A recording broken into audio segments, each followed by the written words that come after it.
Good morning guys, hope you're all doing good. Thank you for everyone that watched the video last week of us first fixing this bathroom. We're here again to a second fix now. So before we get started, don't forget to smash that like button, comment, subscribe and hit the notification bell. Let's get into it.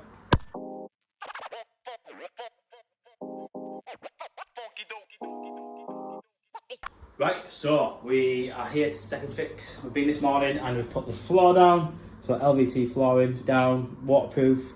So all good for bathrooms. So what we did is we ended up actually applying it. I thought we'd just cover ourselves, apply that a little bit, and we'll go straight over the top with this LVT.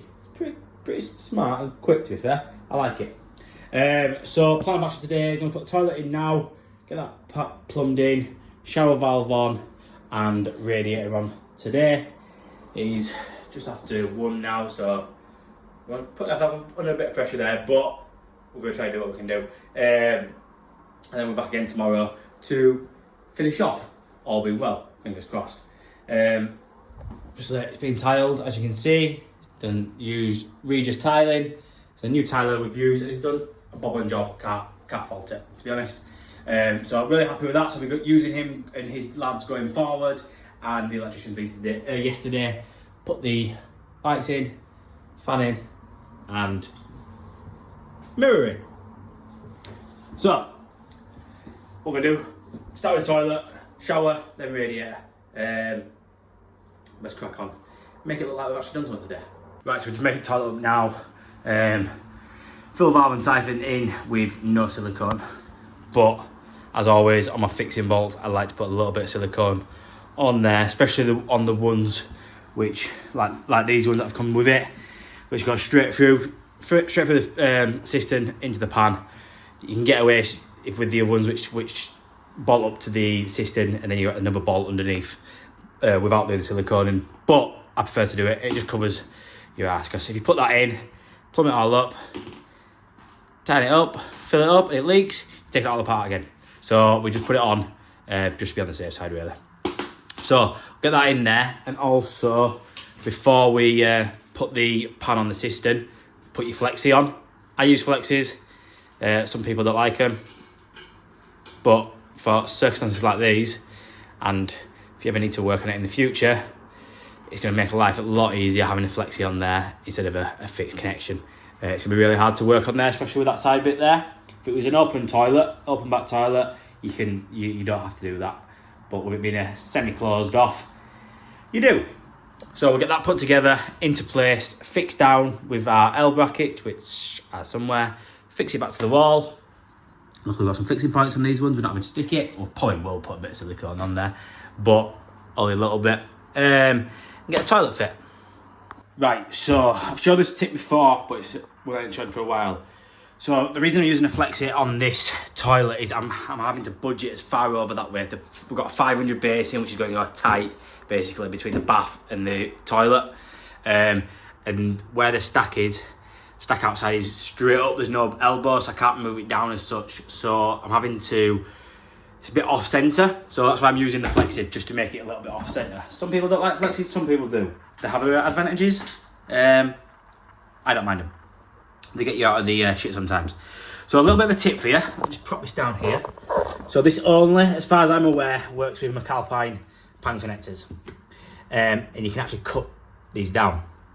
So if you pull on the pan connector,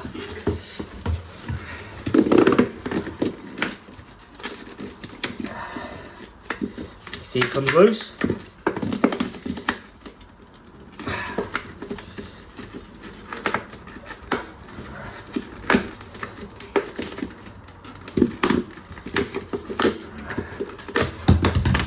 Comes apart in 3 parts. So you've got your concertina flexi bit there, you got your connection at the end, and then your locking nut. There's no glue involved in these. People seem to think there's glue and it's all fixed. This only works with McAlpine pan connectors because it is a concertina. It doesn't have the spring going around it. Some are like a spiral, but this is a concertina one, so you can cut it down.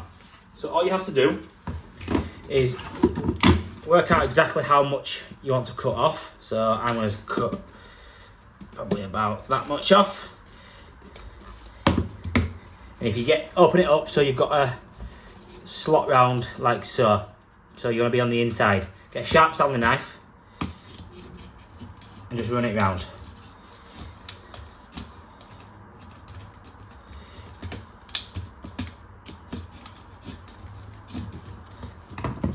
Like so.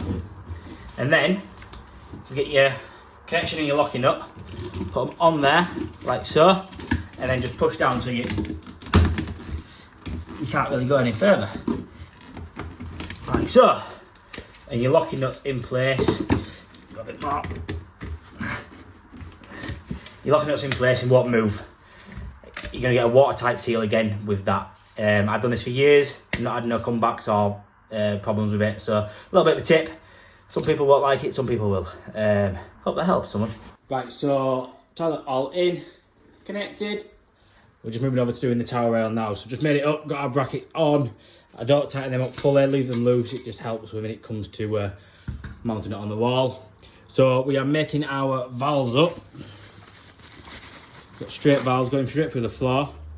We're making them up with that rapid blue stuff from today's tools. It's basically a liquid PTFE, which you just squirt all the way around the thread. It says on the back of it to do it on the first and third thread, but I find it's too much. It just squirts out. So I just put a nice thick bead along the first or second thread, and wind that in. And then a little tip for you: once it's in, put your valve on, especially if you've got your rad upside down. Just stops your nut from sticking on the blue stuff, and stops it from getting stuck basically. So just a little bit of a tip for you there. So we'll get that made up. Drain the system, mount that on the wall and get the radiator on, and then we can move over to putting the shower on. Right, so now that they're letting them set and go off, we're going to hang the radiator. So I'm just going to run you through how I hang a tower radiator. Everyone does it differently, this is how I do it. So I want the bottom of my valve to be 7 inches off the floor. So from the bottom of my valve to my first bracket is 8 inches roughly. Yeah, 8 inches. So I've measured 15 inches up. That's my first mark there. Then what I've done from there is then measured from the middle of my bottom bracket to the middle of my top bracket, which were 56.5 centimetres, which took me to that grout line there. So I've put a little pencil mark on there. And then what I've done, got my centre lines. So my centre lines there. Lined it all up. So I've got my centre in the same height of my bottom bracket, up centre on that grout line. And then what I've done, measured 46 centimetres apart on my towel rail. Always measure it because every towel rail is different, so measure what you think's best. So I've done 23 centimetres either way, which is there and there, there and there, and then run my level line across, and that is my 4 fixing holes that I need to drill and go from there. Everyone does it differently. Some people put their valves on first, put their radiator on the valves, push it back to the wall and mark it up. I find that a bit more fiddly, can be a bit of a nightmare, I reckon. I personally think. I think this is very straightforward, and I'd say 99% of the time, you get it right first time. So, always measure twice, mark once, drill once. Key to stuff like this is measure twice. So I will check all my measurements again and before drilling. So we'll get that hung on, drain down and connect up. Right, towel rail all done and in. There you can get some chrome roses and sleeves. Just finish that off nicely. It's just a small 800 high. So just moved over to the shower valve. Got that on the wall.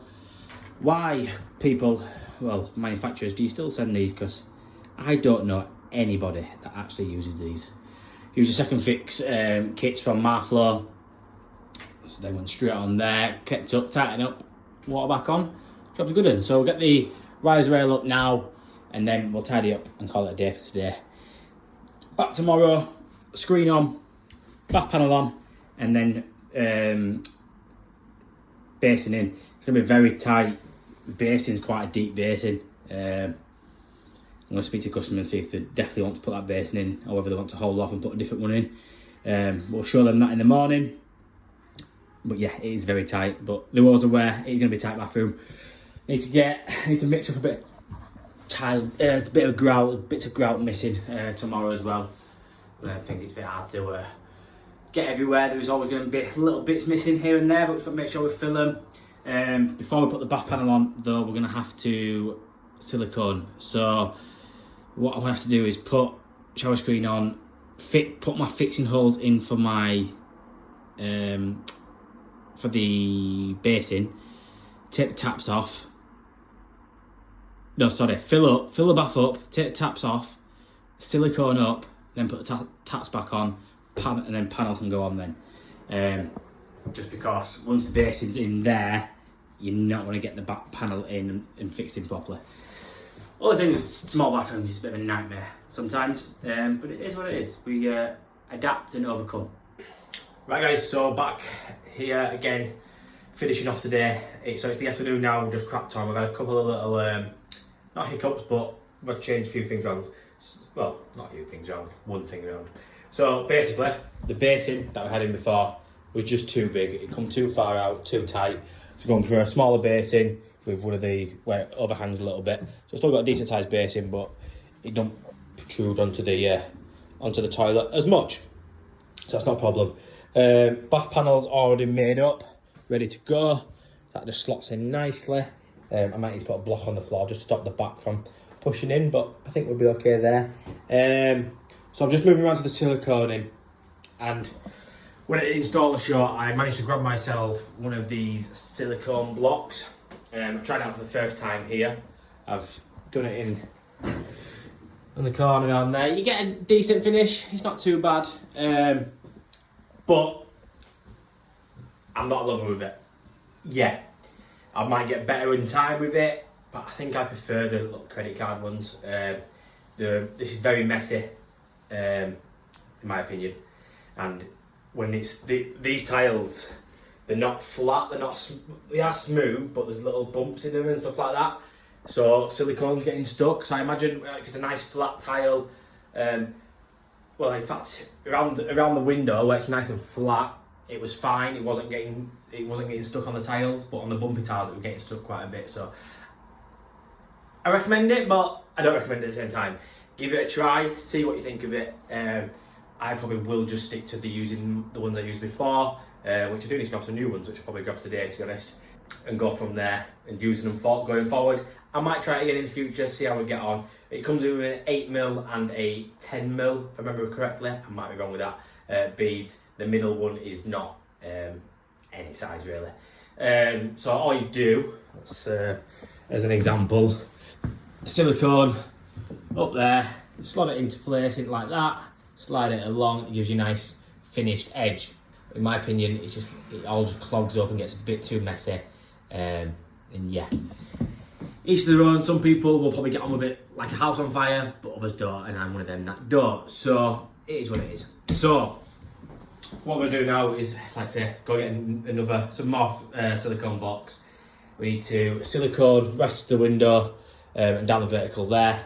Then you need to fill the bath up and silicone around the bath. I need to, while the bath's filling up, I'm going to drill my holes for my basin. I'm not going to fit it yet, because I've obviously got silicone. Drill my holes to get rid of all the dust. Then silicone. Need to silicone on the outside of the screen. Bath panel in, silicone the bath panel at this side, and then the basin can go in. So yeah, it's a lot of fucking messing about, doing one thing, having to do one more thing before I can do the end of it. But hopefully, fingers crossed, we'll be all done today. So it looks nice. It looks got a good finish to what it was before. If you remember rightly, it wasn't the best looking tiles in the world, but we're getting there. Obviously, ceiling needs painted. So yeah, enough of me rambling. We're gonna crack on, get silicone, get everything else fit. Right, so just getting there now. Just a little bit of a tip for you when it comes to siliconing. Well, it's not so much a tip. It's more of a getting round a cock up. So if you fit the toilet and you think, I can't get into this tight area, or like up there with the mirror, get tight to the screen. This is only if you do a cock up. Anyone that is watching this and thinks, oh, why did you do it first? Yeah, it would be the smart idea to do it first, but idiot here forgot to do it and just rushed. So just a bit of a tip, if this does come something that you do, because I've done it before and not having taken the toilet out and having to redo it and blah blah. But I was at the merchants yesterday looking for some extra long nozzles for the silicone gun because of this situation, and a guy at the merchant said, another plumber that was in the merchants said, why don't you just put a load of them together? So I thought, why not think of that, such a good idea. So what I did, it's got 3 silicone nozzles, put them together, extends it down, and managed to get in right down the side of there. It's hard to see, right down the side, and I've also done it at the side of the mirror as well, and it worked a treat. So yeah, it's a stupid little tip, but some of that might get you out of trouble in the future. And there we go, all done and dusted. Not as much footage today as wanted, but I just wanted to get the job done. So things looks alright, looks a lot better than what it was. Basin's in, it is tight, but there's a lot more room than there was with the other basin.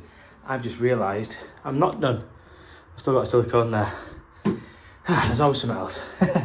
I'll go to the van and grab my silicone gun and redo and do that. But other than that, everything else is done. All silicone up, back panels in, towel rails in, all silicone. Job's a good one. You'd be glad to know, and I'm glad to know, I won't be doing any more bathrooms for at least 3 weeks, I think, maybe 4. So yeah, fed up with bathrooms. So just minimal repairs and a bit of kitchen work, some radiator works coming up in the next couple of weeks. I'm also having a week off next week. Next week? Yeah, next week. So there may be a video next week. I'm not sure, but we'll see. Yeah, hope you enjoyed the video. Hope you got some tips, tricks, and just enjoyed watching me put this bathroom together.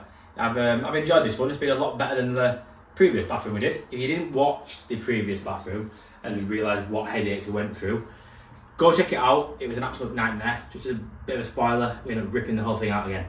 So go check that out if you haven't watched it already.